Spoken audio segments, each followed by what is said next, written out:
Caro compare, Da che? sono stanco. Picchi. Ma come perché? Stanco. Non lo sopporto più stare in questa Italia, non lo sopporto più. Che succede? Perché tu?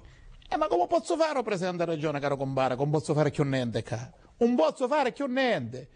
Chi sto governo, o ponte non me lo vuole fare. E dice cosa va a fare. I termovalorizzatori mi stanno bloccando. Il rigassificatore dice cosa si possono fare. L'autostrada l'hanno a fare da capo. Non ne posso più, i tassi in capo sanità, niente. Bah, no, non ne posso più. Non si può stare più in questo paese, non si può stare più. Che c'è da fare, compa? Non lo so. Un problema diventò, un problema. Andiamo a studiare qualche cosa, compa. Ma... Compa, Dimmi. un'idea mi viene. Sentiamo. Erdi Mendoza, Vediamo. Facciamo guerra all'America, compa. Compa, Facciamo guerra... Pazzo, e perché sogno pazzo? Facciamo guerra all'America. Compa, ma che faccisti impazzisti? Può fare guerra all'America? Guerra all'America, facciamo guerra, dichiariamo guerra. Che fanno? Come impossibile?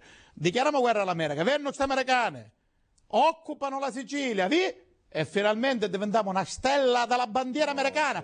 Diventiamo americani, abbiamo risolto tutti i problemi della nostra vita. Chi di tutte cose ne fanno? Un ponte, un rigassificatore, un termovalorizzazione, l'aeroporto, tutte cose ne fanno. Abbiamo risolto i nostri problemi. Chi genio, compare, che sogno. Mi viene un dubbio. E chi ti viene il dubbio, compare? Compa, se vinciamo.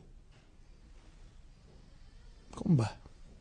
Tale va, a la televisione, facciamo una puntata d'opinione che è meglio, va? Ecco, tu dicevi, facciamo una puntata d'opinione. Non ci aveva pensato a Perché chi. forse è meglio, perché forse è meglio.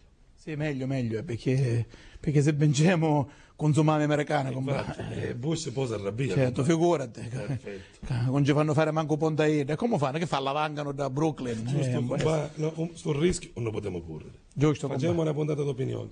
Domenica sera alle 21:30. Mi convinciste. Sì, mi convinciste.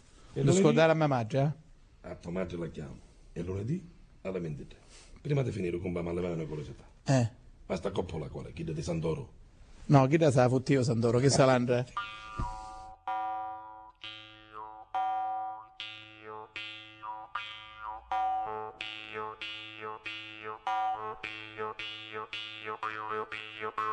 Io